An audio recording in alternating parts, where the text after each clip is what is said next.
Buenos días.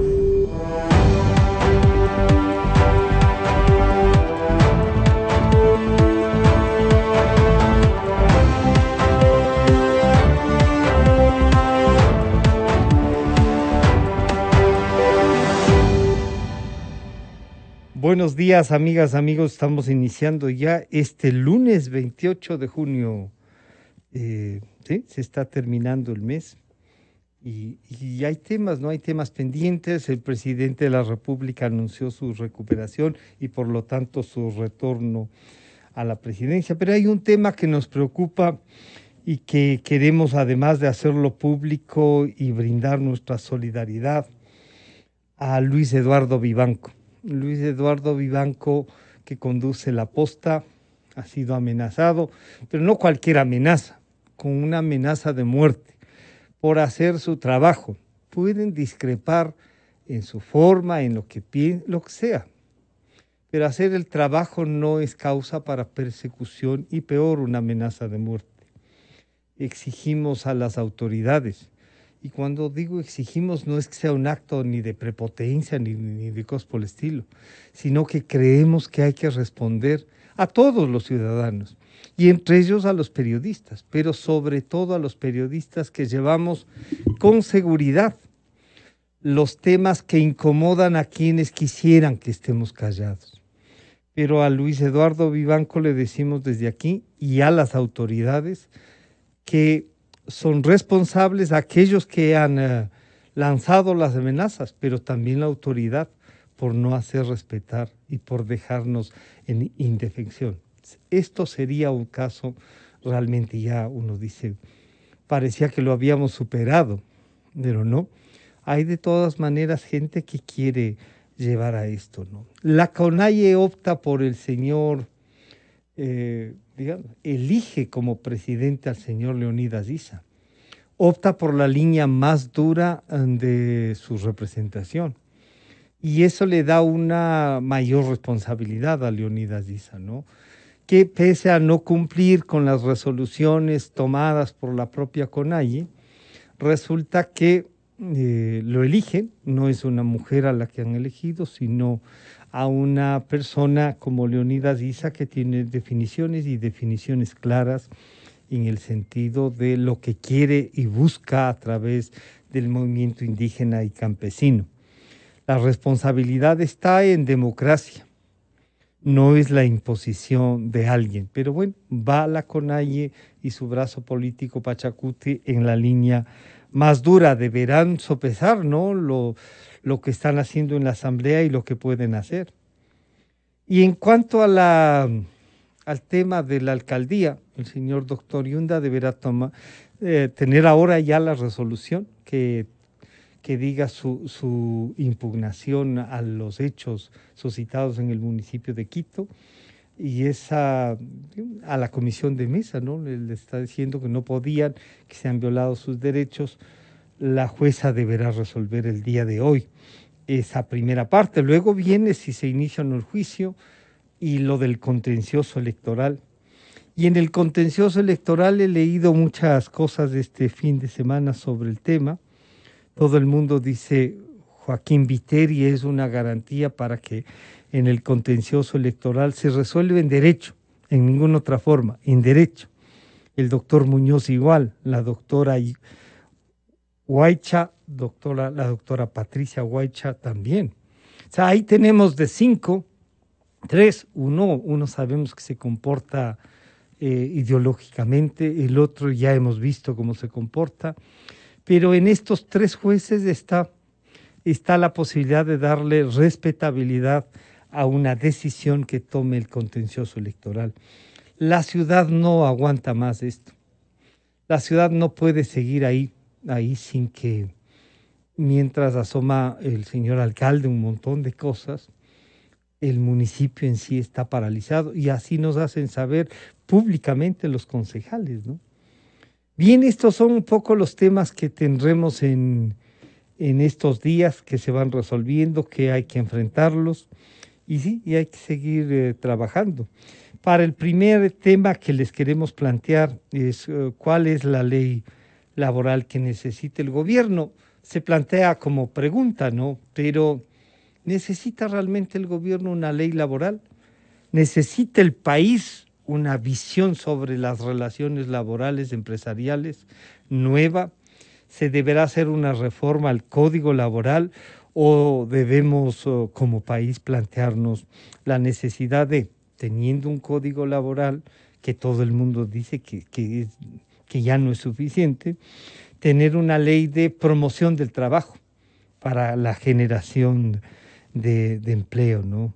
Y para eso hemos invitado al señor doctor Javier Sisa, abogado empresarial, al señor doctor Gabriel Recalde, director del Centro de Estudios de Política Laboral, y al doctor Galo Cárdenas Rodas, laboralista, pero también además trabajador y trabajador con los trabajadores y empresarios. Él cuenta, digamos, con esa doble vía en su trabajo diario, lo cual facilita tener digamos, una visión quizá o lo que dirían, ¿no? Una mediación más certera. A los tres, muchísimas gracias por acompañarnos. Doctor Sisa, los empresarios, ¿cómo visualizan que debería ser la reforma laboral, una nueva ley, una reforma al código que como algunos lo piden? Bienvenido, buenos días, señor doctor Javier Sisa. Muy gentil, Francisco. Saludos a todos mis compañeros de panel. Gracias por la invitación. El tema es sumamente importante. La realidad del Ecuador, no solo de la pandemia, sino de mucho antes, ha sido compleja en el tema laboral. De allí que las medidas que se deban tomar y las que entiendo el gobierno está trabajando, deberían ir a dinamizar ese mercado laboral. Y dinamizar mirando la realidad que existe en este momento. Hay una gran cantidad de personas que no acceden en forma adecuada al mercado laboral y esa es la realidad que debemos atacar. 7 de cada 10 empleos no tienen toda la cobertura, no son plenos, como decimos, y el decir no son plenos, para que se entienda adecuadamente, es que no tienen todos los derechos o no cumplen con todas las obligaciones que implica una relación laboral. De allí que seguir en la misma línea, establecer parches sin una orientación que establezca precisamente una dinámica nueva en las relaciones laborales, vamos a terminar en los mismos resultados. Es importante el mensaje, creo yo, hay que trabajar en varias líneas, principalmente en los tres componentes de la relación laboral: el ingreso o eliminando las barreras de ingreso al mercado laboral; la segunda, la eficiencia de los costos de esa relación laboral, principalmente marcada por una dinámica mejor en lo que son jornadas y horarios de trabajo; y la tercera, eliminar desincentivos a esa relación laboral, sobre todo para el momento de la terminación, como son figuras, aquella vieja figura transitoria de 90 años que ha sido la jubilación patronal y que raramente mantenemos todavía en el país. De ahí mirar otros aspectos. ¿Qué hacemos con el envejecimiento de la población? ¿Cómo generamos oportunidades a las juventudes? ¿Cómo mejoramos en educación y capacitación y rompemos las brechas de competencia que existen entre educación y productividad? ¿Cómo mejoramos esa productividad? Y también tiene reflejo, por ejemplo, en los salarios, que no sea un tema solamente de tiempo, sino también de resultados, lo que significa e impacte en los salarios. Entonces hay una serie de temas que vale la pena discutirlos, y aquí en el fondo no dudo de que existe un interés y de hecho hay un consenso en la reforma laboral, pero cuando establecemos los cómo, ahí viene la gran dificultad: si ampliamos, si disminuimos, si flexibilizamos o no, si restringimos o por lo general, creo yo, más bien dinamizamos, y ahí está el resultado que debemos obtener. Claro, y quiero saludar nuevamente al doctor Gabriel Recalde. Doctor Recalde, Gabriel, bienvenido, buenos días.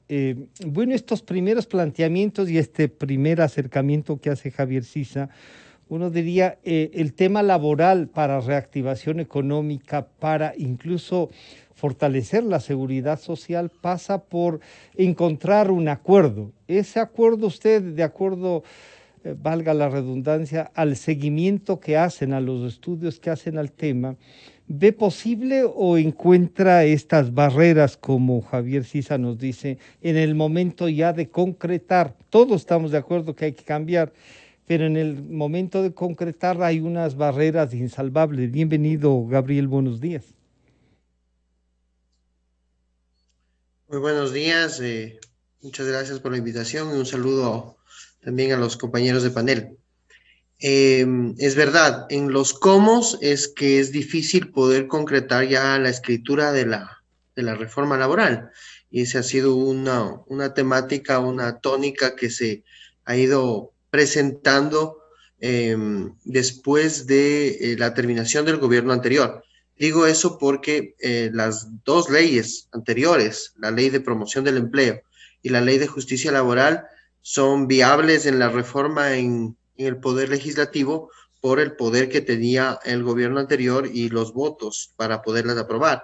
Luego, entonces, después, diseñar estrategias o reformas consensuadas entre trabajadores y empleadores es difícil. Es decir, el trabajo en el marco del diálogo tripartito o bipartito para construir las reformas es difícil aterrizar, al menos es complejo ponerse de acuerdo en cómo va a ser la dinámica o en los mecanismos de la jornada laboral, por ejemplo, el tema de las indemnizaciones, de la estructura de la remuneración.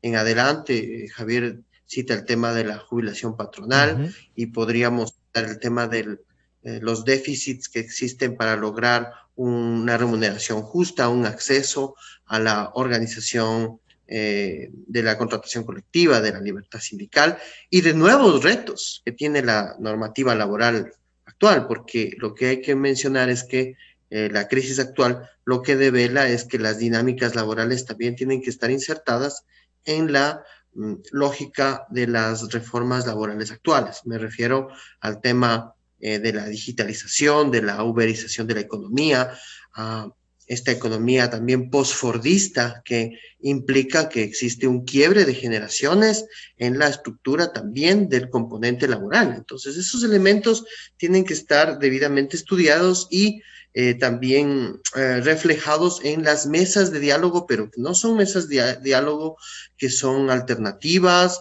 o que son paulatinas, sino que son constantes, que son realmente un trabajo exhaustivo de los elementos de cambio. Por ejemplo, puedo citar ahora uno, digo, como proceso de debate en la mesa, el tema de la reducción de la jornada. Es decir, al menos hoy en este momento tenemos dos reducciones de la jornada, una en el Código del Trabajo, en el 47.1, y la otra en la ley humanitaria respecto a la crisis que vivimos actualmente. Tenemos dos normas y tenemos en la ley humanitaria una regulación que no reforma el Código del Trabajo, pero que sí tiene una correlación con el Código del Trabajo porque dificulta o al menos confunde a la ejecución de la reducción de la jornada. Eso como topando uno de los temas que tenemos actualmente. Entonces, yo creo que sí es necesario para lograr esos consensos estar de acuerdo en los temas, en los puntos, como acabo de poner uno al menos, en debate, y que eso implique una voluntad de las partes, mirando la realidad económica actual también, que es totalmente distinta a escenarios como los que señalé al inicio de mi intervención. Claro, y yo quiero saludar nuevamente al señor doctor Galo Cárdenas Rodas. Galo, bienvenido, buenos días. Bueno, aquí está digamos, un menú, y usted que ha tenido esta suerte de que confían tanto trabajadores como empleadores, acuden a su criterio, quizá porque les conoce a los dos, y eso es importante, ¿no? Eso es, no muchos abogados o tienen una especialización súper especializada, para decirlo así, en el uno o en el otro sector. Pero esta posibilidad que sí se abre y lo que le permitió a usted mismo generar un proyecto de reformas, Galo, nos lleva a pensar de que, tomando en consideración lo que ha dicho Javier Sisa y Gabriel Recalde, lo primero es que hay que hacer entonces una agenda de temas, y esa agenda de temas pasa tomando en cuenta la expectativa de vida de los ecuatorianos, que ha variado, que ha mejorado, que tiene más años. tomando en cuenta eso que podría ayudar o perjudicar a la seguridad social tan maltrecha y con una situación desesperante. Pasa también entonces por esto de volver a tratar que una contratación colectiva, las nuevas formas de trabajo y en fin, qué otros temas pueden salir y hay cómo hacer una agenda. Galo, bienvenido, buenos días. Muy buenos días, Francisco, qué gusto saludarle. Igual a todos los compañeros de panel, el saludo cordial. Sí, efectivamente, Francisco, yo creo que los compañeros han delimitado bastante bien la cancha de lo que se debe tratar, de lo que se debe buscar ya como alternativas y aterrizar las ideas que creo que muchísimos sectores tienen sobre la reforma al Código de Trabajo o tal vez, si no se puede dar esta reforma, porque políticamente es muy difícil, la creación de una nueva ley que permita que las nuevas contrataciones sean un poquito más flexibles, ¿no? Y uso esa palabra que muchas veces es una mala palabra, pero sí debemos pensar claramente, no solamente en ese 30% de ecuatorianos que tienen un trabajo formal, sino sobre todo en el 70% de ecuatorianos que no tienen trabajo formal, que no tienen realmente un empleo pleno, que no está asegurado en el Instituto Ecuatoriano de Seguridad Social, que no tiene un 13º, no tiene horas extras, un 14º, vacaciones. En ese 70% de ecuatorianos es en el cual debemos pensar. Debemos darnos cuenta, yo siempre digo, Francisco, que el empleador y el trabajador son hermanos siameses que están condenados a vivir juntos. Por lo tanto, depende de ellos si esa convivencia es una convivencia adecuada, correcta, si no van a estar peleándose todo el tiempo. Pero bueno, hay que entender que compartimos el mismo corazón, el mismo hígado, el mismo estómago, es decir, órganos fundamentales que hacen que esta relación sea totalmente de iguales. Por lo tanto, es importantísimo que el gobierno, creería yo, aprovechar este momento en el cual está con muchísimo apoyo popular y buscar las formas de llegar a estos acuerdos lo antes posible, antes que se vaya desgastando y que los dirigentes sindicales, que lamentablemente muchos de ellos están enquistados por 10, 20 y 30 años en la dirigencia sindical, puedan dar su brazo a torcer y pensar en el 70% de desempleados y no solamente en el 30% que tienen un empleo remunerado y correcto, Francisco. Claro, yo le estaba pidiendo a Diego la posibilidad de que escuchemos, y lo que usted dice es así, por ejemplo, asambleístas como Salvador Quispe han dicho que no, una nueva ley, no, reforma al código y para mejorarlo. Y claro, ahí entra la discusión, ¿qué se entenderá por mejorar el código laboral para unos y para otros? ¿No es cierto? Porque la discusión de qué entendemos por mejorar está. Y el ministro de Trabajo también ha puesto una delimitación sobre lo que él cree que se debe hacer y estas necesidades. Para los empresarios, Javier, cuando discuten esta posibilidad de cómo hacemos este trabajo de hermanos siameses, como dice Galo Cárdenas, y además el Estado puede reforzar esta relación para ayudarles a caminar en conjunto y la sociedad se beneficia. ¿Cuáles son los puntos principales? Reducción laboral, del horario de trabajo. ¿Cómo conseguimos que 5.700.000 ecuatorianos obtengan trabajo, Javier? Sí, Francisco, usted lo dijo, hay que plantear primero una agenda de Yeah. discusión. Y esa agenda de discusión en algún momento se ha avanzado ya en el Consejo Nacional del Trabajo. Lamentablemente no se ha dado un seguimiento, Gabriel lo mencionaba, no son mesas aisladas, no son discusiones en algún momento que se realicen, sino deben ser permanentes. Y el Consejo de Trabajo tiene la participación empleadores, trabajadores y gobierno, y existen interesantes consensos que se han logrado en diferentes momentos y que de alguna manera han servido ya para algunos cambios laborales, algunos de esos que inclusive podrían tener un mejor rango. Al momento están a nivel de acuerdos ministeriales, el ministro anterior los incorporó por ocasión de la pandemia, pero podrían ser incorporados en el código, en una ley, para darle mejor jerarquía y sobre todo estabilidad y seguridad en su aplicación. Después lo que se preocupa realmente en esto es los tres momentos que hablaba, y estamos hablando que las relaciones laborales son relaciones de largo tiempo, y lamentablemente en las reformas anteriores no se ha visto oportunidades para mejorar estas relaciones laborales, para incorporar a las personas. Uno de esos, lo había mencionado anteriormente, son las barreras de entrada. Cuando uno va a contratar, tiene que analizar cuál es el tipo de contrato, cuál es el tiempo de permanencia, qué pasa si es que no resulta esa relación laboral, cuánto termina costando la desvinculación y cómo manejar esa relación con el trabajador. Y digo, las reformas anteriores lamentablemente no tuvieron esa visión. Acordémonos la mal llamada Ley de Justicia Laboral en el año 2015, eliminó algo que con el tiempo, incluso las mismas autoridades tras micrófonos, perdón que lo diga así, lo reconocen, el error de haber eliminado el contrato a periodo fijo. El contrato a plazo fijo incorporó una figura, o era una figura que necesitamos, por ejemplo, en este momento, y que de alguna manera ya lo ha reconocido la Ley de Apoyo Humanitario, los acuerdos ministeriales, el acuerdo productivo, turístico, el de jóvenes, el de emprendedores, que todos tienen la misma raíz y van buscando precisamente que haya facilidades para el ingreso. No todas las relaciones pueden ser indefinidas, y lo mencionaba aquí, no es casarse para toda la vida, sino ir buscando las opciones de acuerdo a lo que necesitan las empresas. Y de ahí viene el segundo tema, la adecuación de las jornadas de trabajo. La realidad del Ecuador y de todas las actividades productivas no son 40 horas en 5 días y 8 horas laborables, sino que esas 40 horas deberían poder distribuirse en los días que sean necesarios cubrir las actividades productivas. Por ejemplo, a nivel internacional, la Organización Internacional del Trabajo tiene un marco más amplio, y ese marco implica distribuir las 40 horas en 6 días y hasta máximo 12 horas al día. Eso no significa, como lo han interpretado lamentablemente algunas personas, que se va a trabajar 6 días, 12 horas.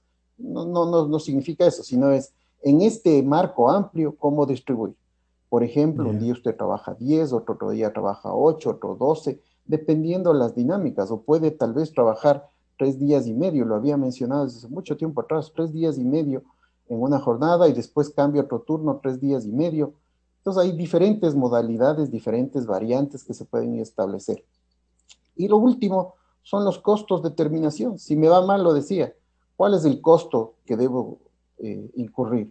¿Qué es lo que debo pagar? Y aquí, por ejemplo, para un mismo tema tenemos varias indemnizaciones. Y sí, podemos hablar de, efectivamente, que hay grupos de interés, grupos vulnerables, pero seguimos sumando discapacidad, enfermedad, dirigencia sindical al mismo despido.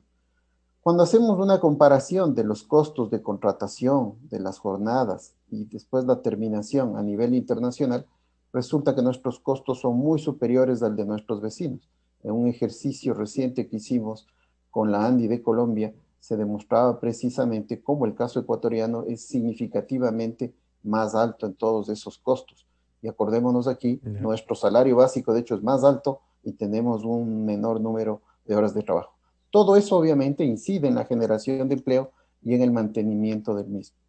Claro, entonces ahí hay que tomar en cuenta algunas de las cosas, pero parece que el gobierno ha decidido el camino que quiere seguir, y esto dice el señor arquitecto Patricio Donoso, ministro del Trabajo. El plan nuestro, el plan del gobierno, del presidente Lazo y por supuesto del Ministerio de Trabajo, es plantear a la Asamblea Nacional, estimado Francisco, un proyecto de ley de oportunidades, sin topar el Código del Trabajo, respetando, sin duda alguna, todos los derechos adquiridos de los trabajadores que Dios mediante tienen empleo, que son los menos. Y claro, si esto es así, el gobierno va por una ley que no es reforma al Código Laboral en sí, o sea, directamente, sino una ley que se puede parecer a la de justicia laboral o a la ley que se denominó humanitaria. Y ahí mismo estamos viendo, por ejemplo, ya en la ley humanitaria se acordaron, y así se tenía previsto, rebajar horas de trabajo y por lo tanto, rebajando horas de trabajo, rebajar el salario.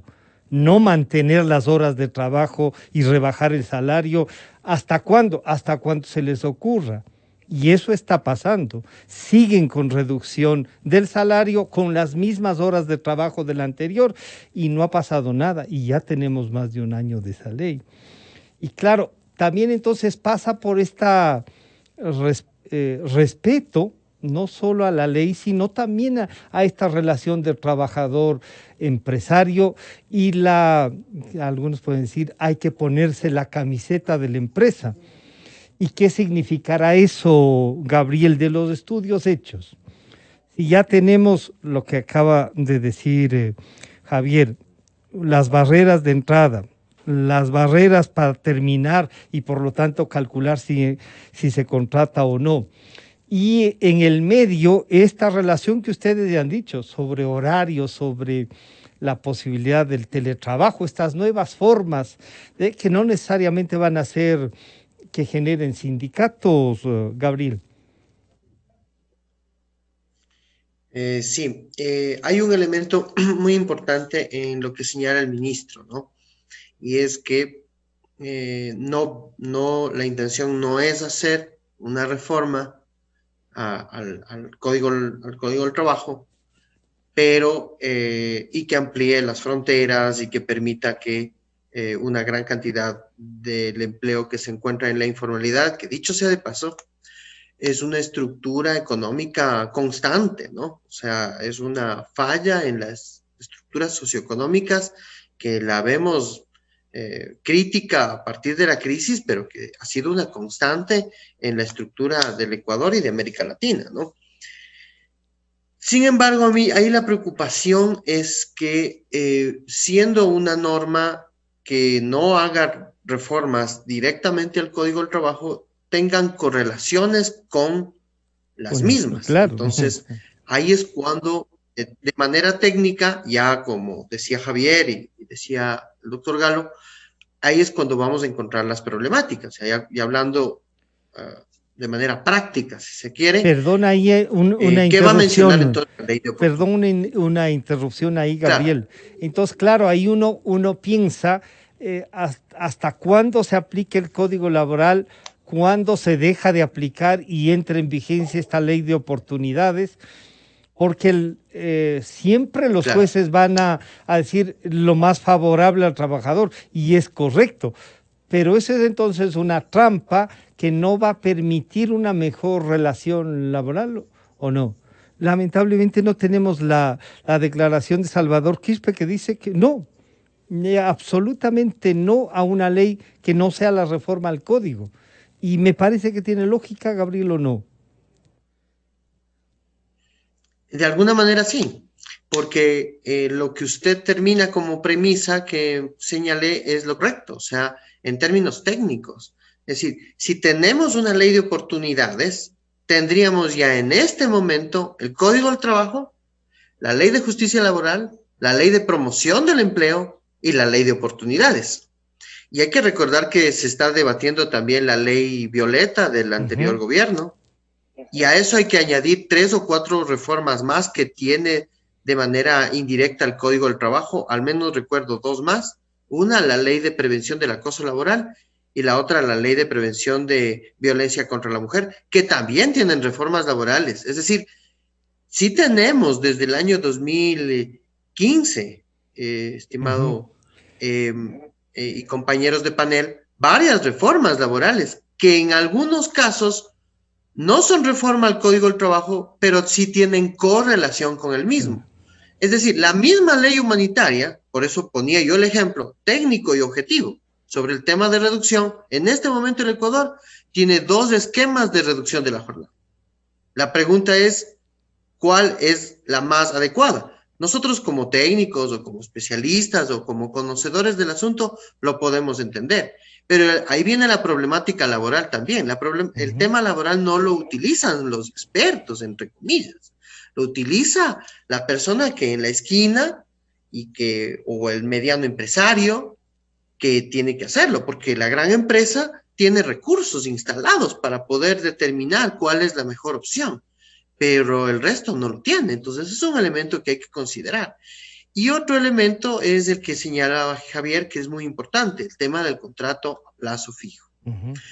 Es verdad Visto esto en el tiempo, fue de alguna manera una imprecisión, porque salimos a extremos, y en los extremos en la contratación también hicimos dificultades. Por eso es que la ley humanitaria crea el contrato emergente, que es de alguna forma una especie de reforma al contrato determinado, que le da un respiro por el problema de la crisis que vivimos, cuando en realidad lo que debía hacer es una reforma al Código del Trabajo. O sea, si es que en definitiva esa es la problemática, como la planteaba Javier, que es la correcta, entonces no era necesario hacerla en una norma paralela que tiene que ver con el tema laboral, sino tal vez directamente hacer una reforma al artículo 14 y etcétera del Código del Trabajo que tienen que ver con la estabilidad mínima. Creo que ahí sí ya tenemos unos elementos mejores, y sí sería, me atrevo con esto termino, a mencionar que tal vez por eso en las últimas semanas esto de crear la nueva ley de oportunidades ha tenido una especie de pare o no ha seguido con la intensidad, porque tal vez estos elementos también están siendo analizados y mejor que sean así tal vez. Antes de, claro. Pero Galo, de lo dicho entonces, Claro. aquí hay un conflicto, porque si no enfrentamos una reforma laboral, algunos dicen, no, es que el problema es que algunos hablan de precarizar el trabajo en virtud de reformar el código. Y aquello que se ha conseguido, entre comillas, como se dice, se ha conseguido desde el 38 en el Código Laboral, se puede perder, y no se consideran nuevas formas de contratación, de relación laboral. Entonces, generar esta ley y dejar vigente tal como está el código, ¿es una trampa o no, Galo? Y el proyecto que usted tiene, ¿plantea reformar el código o cree que la vía esta que opta el gobierno, que es generar una nueva ley, es la correcta, Galo? Efectivamente, Francisco, en el Ecuador no nos hacen falta leyes, nos hacen falta acuerdos. Es, como bien decía Gabriel, lo técnicamente correcto es reformar el código. El código tiene 8 décadas. El código nos ha demostrado, incluso la última pandemia, si sacamos algunas cosas positivas de esta pandemia, es que la realidad ha sobrepasado la legalidad y que necesitamos dinamizarnos. Eso es indudable. Yo creo que a ninguna persona se le puede ocurrir que podemos seguir en las mismas condiciones en las que estamos. Eso ya lo ha demostrado la realidad, no un sector ni otro, sino la realidad que hemos vivido no solo en el Ecuador, sino en el mundo. Entonces, yo creo que es importantísimo que el gobierno aquí tome el toro por los cuernos, y yo entiendo lo que se está tratando de hacer políticamente, es decir, dejemos el código, que eso nos puede causar problemas políticos, nos puede causar fracturas con algunos aliados, etcétera, y vamos mejor por una ley para que esa ley trate los nuevos contratos y el código se quede como está. Y entiendo que es una maniobra política por diferentes causas. Sin embargo, no es la correcta. Lo correcto para mi criterio es reformar el código y darle a este código un dinamismo especial para que la gente pueda volver a trabajar. Y tenemos que recordar, Francisco, y aquí es incluso para nuestros dirigentes sindicales, los dirigentes de diferentes sectores, que la ley no tiene efecto retroactivo, rige para lo venidero. Por lo tanto, no se van a tocar los derechos laborales o las conquistas laborales de muchísimos años. Incluso la Organización Internacional del Trabajo, el cual el Ecuador ha firmado muchos convenios, dice claramente que no se puede haber regresión de derechos. Por lo tanto, deben estar tranquilos con eso. La persona que está contratada y ya tiene un contrato indefinido, ya tiene sus derechos de jubilación personal, etcétera, no va a poder, nadie va a poder tocar esos derechos que ya son derechos adquiridos. Por lo tanto, necesitamos esta dinamización de la contratación. Y les doy un ejemplo. Muchas veces las personas piensan que, por ejemplo, la jubilación patronal es un beneficio. En mi criterio, ha dejado de ser un beneficio. ¿Por qué? Porque muchos empresarios buscan ya a la persona que está cumpliendo 18, 19 años de trabajo y de alguna forma tratan de terminar esa relación para que esa persona ya no tenga derecho a la jubilación patronal, justamente porque es una carga impositiva demasiado fuerte que no tienen otros países. Entonces deja de ser un derecho cuando en la realidad se vuelve una carga. Y el empresario busca de alguna forma, no me refiero a todos, cubrirse, terminar antes de que cumpla 20 años. por lo tanto deja de ser un derecho. Es importantísimo darnos cuenta Pero, que la por realidad, ejemplo, como decía, sobrepasa. Este es un ejemplo muy, muy claro y contundente, porque si uno estudia digamos, la historia de cómo nace la jubilación patronal es antes de que se instituyan el Instituto de Seguridad Social, o sea, para aquellos que no habían tenido aportes y había que mantenerles en el tiempo porque habían trabajado, o sea, pero no había el tema de la seguridad. Y después se opta como que es un derecho para todos. Cumple 20 años, hasta llegar a los 25 hay que hacerle una proporcional, no se sabe hasta cuándo se le pagará la jubilación patronal, y ahí viene un tema que Javier también nos decía, que es cuántos años se puede cubrir esa jubilación.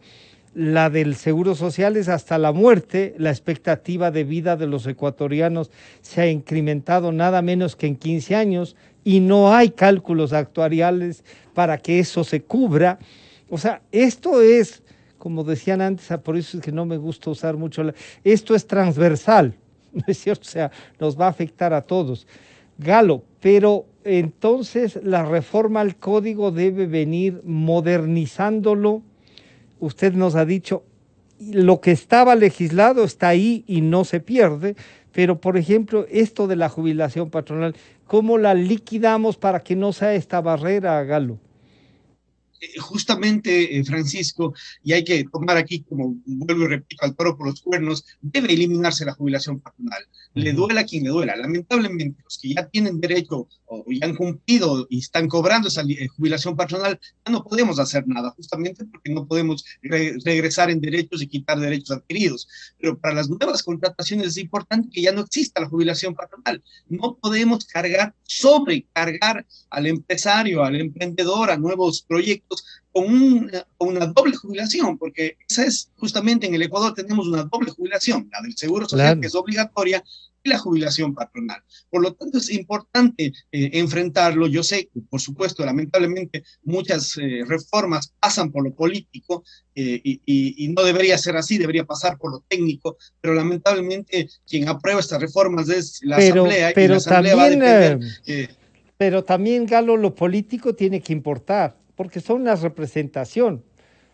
A veces nos resultan tan malas como la anterior, o si se va configurando la actual, que puede terminar siendo peor que la anterior.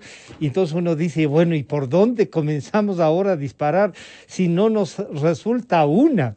O sea, si los acuerdos políticos de los que ustedes han dicho, la mesa de negociaciones, son eso, son acuerdos políticos.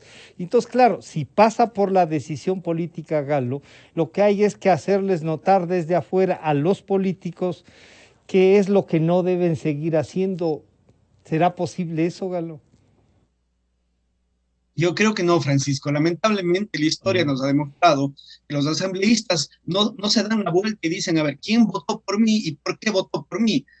¿Qué es lo que quiere la persona que me eligió? Si la persona que me eligió quiere una reforma al código, pues por supuesto me voy por esa línea. A ellos les interesa muy poco, o van por la disciplina partidaria o por tipos de ideologías equivocadas o populistas, pero no por lo que realmente la gente que le eligió quiere. Entonces, realmente esperar en los políticos, perdóneme No. la falta de fe, Francisco, pero creo que va a ser muy, muy difícil que políticamente tengamos una reforma correcta. Yo creo que ahí debemos movilizarnos, sobre todo los sectores populares, los sectores empresariales, las cámaras de la producción, la academia, los colegios profesionales, y decirle a la Asamblea, esto es lo que necesitamos y esto es técnicamente correcto, no importa la parte política, ustedes deben pensar en las próximas generaciones, no en las próximas elecciones, pero lamentablemente la política en nuestro país está totalmente comprada, no por lo que quiere la gente o lo que necesita la gente, sino por lo que es más popular. Claro, y ahí entonces, Javier, tengo la impresión de que lo que corresponde es sectores empresariales, sectores de trabajadores, sectores de la academia, ¿cierto? Que como ustedes cubren esos ámbitos, deban presentar a la Asamblea un proyecto, a más del que presente el gobierno, y decir, vean, todo lo que presente el gobierno nos parece que debería ir como reforma al código o inclusión en el código laboral y no una ley aparte, tomando en consideración todo lo que nos han dicho. Usted ha señalado ya varios puntos, la barrera de entrada, la terminación del contrato, ¿no es cierto? Lo del contrato a plazo fijo se ha dicho, los horarios, pero ahí viene una consulta en los horarios, Javier, porque van a discutir así. Usted nos ha dicho incluso cómo hacer en 3 días y medio la jornada de las 40 horas. No variar las 40 horas, pero sí cómo hacerlas en diversas formas, llegando incluso a 3 días y medio, con lo cual sería que 12 horas diarias. Pero esas tenían ahora un recargo. Frente a eso que está en el código del recargo de las horas de diferente horario, digamos así, usted entonces plantearía esa reforma, que no sean cambios y tampoco hayan horas que suplementarias, que no hayan lo que se denominan horas extras, Javier. No, no, no, por ahí no Ya, va. Quizás una reflexión primero. sí, por favor. Lamentablemente en el Ecuador nos enseñan a controvertir y no a mediar. Ya, Y por eso la dificultad, cuando hablamos y el consenso en este mismo panel es la necesidad urgente de una reforma y de eso, dinamizar la ley laboral. Cuando eso vienen los queda comos claro, ¿no?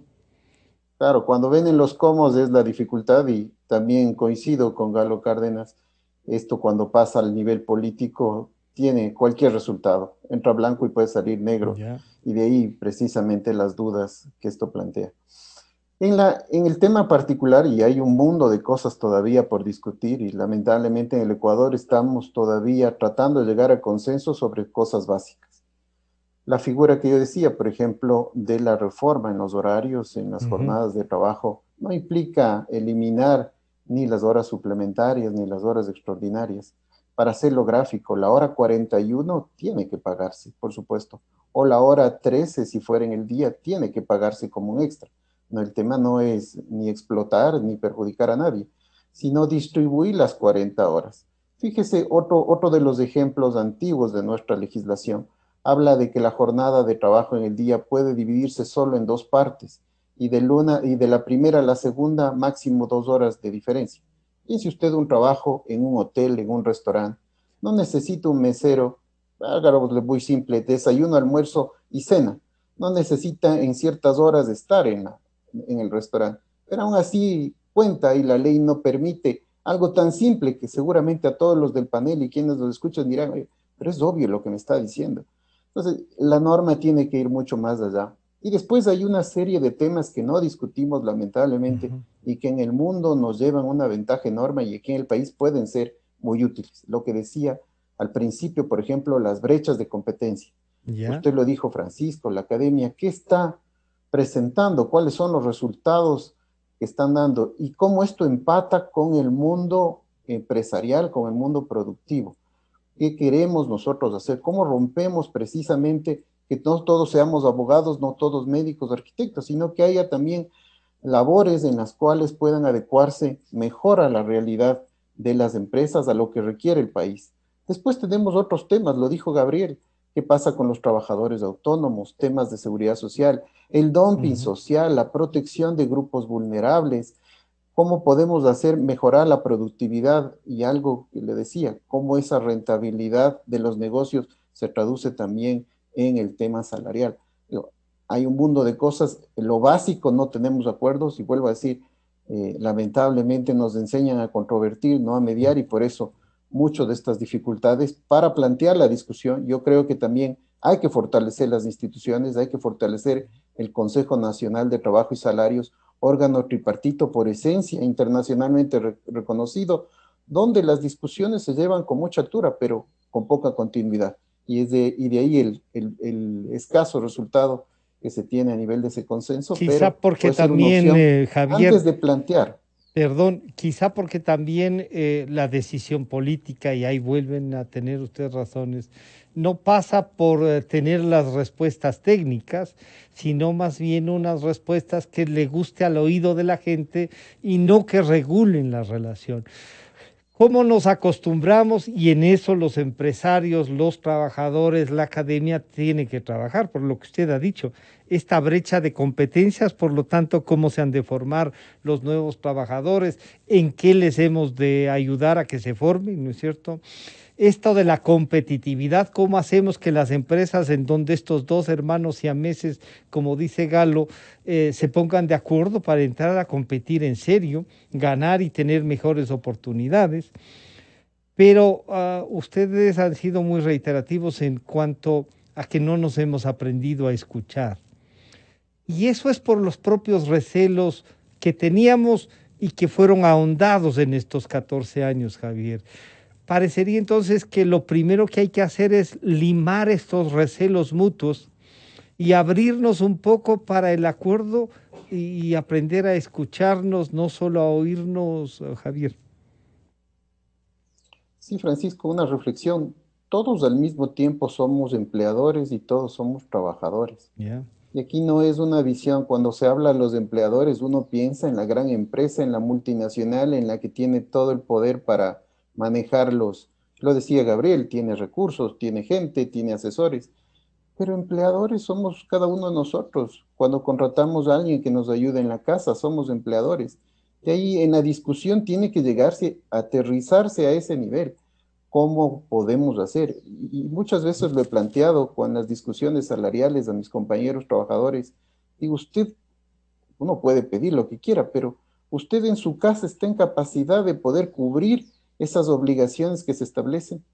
Y entonces ahí incluso abro más el tema, los famosos derechos adquiridos, la progresividad. También tienen que ser temas de discusión. La ley no puede ser inmutable, o sea, no está escrita en piedra. Si estamos viendo que hay una realidad que no mejora, si estamos viendo que la situación es crítica, también tiene que discutirse ciertos temas sin dogmas, con mucha apertura, con mucha dinámica, pero también reflexionar qué es necesario precisamente para incorporar a que la gente tenga oportunidades en este mercado laboral. Gabriel, y en esta oportunidad entonces, sí, yo no sé si hay la disposición desde afuera entonces de que todo esto que se estudia, todo esto que se hace seguimiento, que son prácticas incluso en el ejercicio profesional de ustedes, se pueda traducir en llevarles estas reflexiones transformadas en artículos. Galo ha hecho ya un ejercicio. Nosotros le hemos hecho escuchar las declaraciones de Galo al ministro y mañana si viene me voy a permitir que les escuche nuevamente las partes importantes que ustedes han sostenido. Se podrá trabajar en un proyecto conjunto desde la ciudadanía y ahí la academia, los abogados, los empresarios, los trabajadores deberían estar atentos, Gabriel. Es fundamental eso, ¿no? Y muchísimas gracias, Francisco, por eso, porque a la final hay una serie de temáticas adicionales que no estamos abordando en su totalidad. Es decir, faltan otros temas más. Es decir, falta la estructura de las modalidades contractuales, que hay que insertarlas, que hay que regularlas de manera adecuada. Es verdad que el Código del Trabajo tiene una antigüedad pues larga, sin embargo esas modalidades son necesarias precisarlas, incorporarlas. Hoy tenemos una problemática muy fuerte sobre la uberización de la economía y el tema de la economía digital. Tenemos un problema sobre la inserción de una gran cantidad de extranjeros en la economía. Y, por ejemplo, la Ley de Justicia Laboral eliminó el artículo 560 sobre el tema del trabajo, de los permisos, de las autorizaciones, y si bien es cierto, con acuerdos ministeriales se ha tratado de capear esas problemáticas que generó, en ese sentido, la Ley de Justicia y otras reformas, es necesario implementarla en norma. Sobre los acuerdos ministeriales que viabilizaron y viabilizan el tema de la contratación, y sí evidenciamos un elemento y que si es posible trasladarlo al ministro es excelente, es el hecho de que en el contrato a plazo fijo no hay una reforma y los acuerdos ministeriales sí hablan de un contrato a plazo determinado. Es decir, tenemos una revolución en los acuerdos ministeriales sobre que sí existe contrato determinado, sin embargo el artículo 14 del Código del Trabajo, y hablando puntualmente, está reformado por la Ley de Justicia Laboral y ahí hay una contradicción que es necesaria resolverla y es necesario resolverla ya, con el condimento de que la Ley de Apoyo Humanitario pone también en vigencia el contrato emergente. Entonces, Solamente ya en esa temática necesitamos hacer una clarificación. Ahora, si va a existir una norma de oportunidades o una nueva normativa, creo que podría ser la oportunidad de que sí exista tal vez esa norma que reforme el código y sintetice.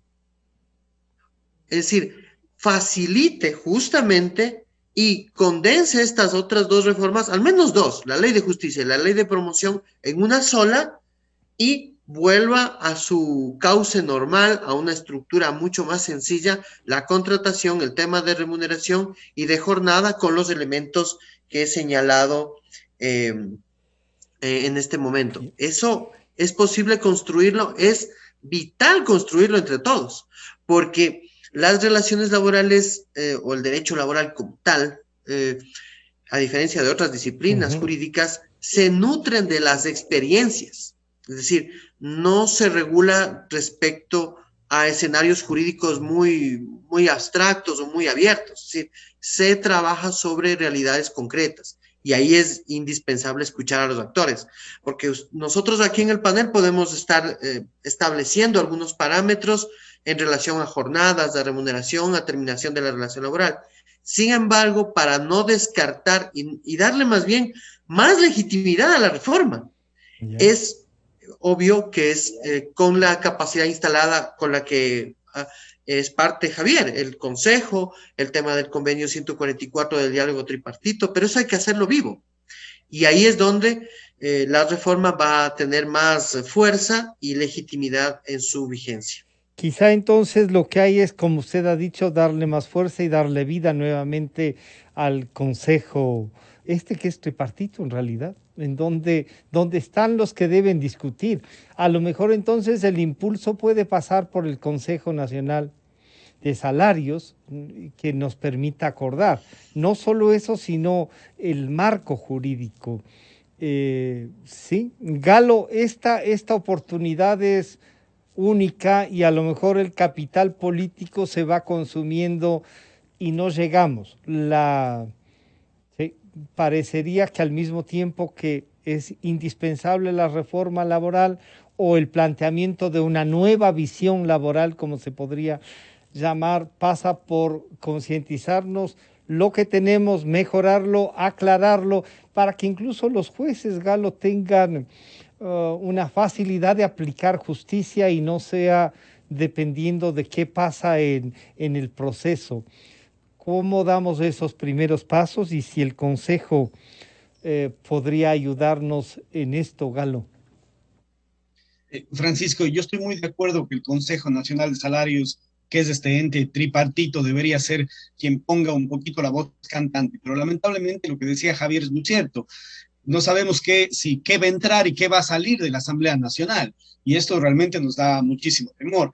Yo creería que es importantísimo que el gobierno utilice, como bien decía usted, este capital político ahora para poder hacer estas reformas necesarísimas al Código de Trabajo antes de que realmente se dedique a otros temas y esta gran oportunidad histórica que tenemos en este momento se pierda. Desde las cámaras de industrias en la ciudad de Cuenca, la Cámara de Comercio, de la cual formo parte, se ha hecho ya un proyecto de reforma al Código de Trabajo. Me comprometo en hacerles llegar a través suyo, Francisco, tanto a Gabriel y a Javier para que puedan engordar la idea, puedan discutir la misma, pero realmente ahí se dan muchísimas reformas y justamente tocan los tres temas que Javier ha tocado, tanto la contratación, la vuelta, por ejemplo, del contrato a plazo fijo, la ampliación del periodo a prueba de 90 días a 180 días, por ejemplo, algo muy importante que a veces no se toca, ¿no? Que es en la parte de empleo doméstico, que no puede ser, si fallece el empleador, que los herederos sean los que tengan que pagar indemnización, etcétera, ¿no? Cuando termina la relación laboral por muerte, termina la relación laboral, lamentablemente, y no pueden los herederos asumir una responsabilidad enorme. Solamente para dar un ejemplo de los temas que se van tratando en esta nueva reforma al Código de Trabajo, que es muy importante y donde en Cuenca nos estamos poniendo ya de acuerdo las cámaras de la producción, las cámaras de comercio, algunos gremios, y también es importantísimo decir que no se debe pensar, como decía Javier, que el empresario es simplemente el gran empresario, el millonario, el que tiene muchísimo poder. Porque empresario es la persona que da ya un empleo, esa persona ya es un empresario y debemos pensar en ella, Debemos pensar tanto en los desempleados, en el 70% de desempleados, como también en el 80% de emprendedores y empresarios, de pequeños empresarios, que son los que realmente dan empleo.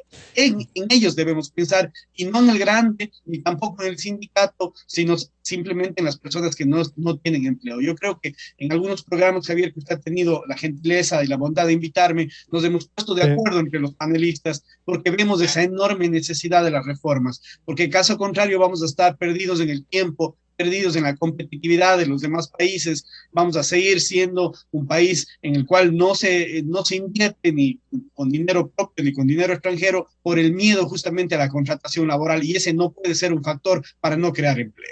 Claro, y eso debería demostrar más bien más democracia, ¿no? Y esta generación.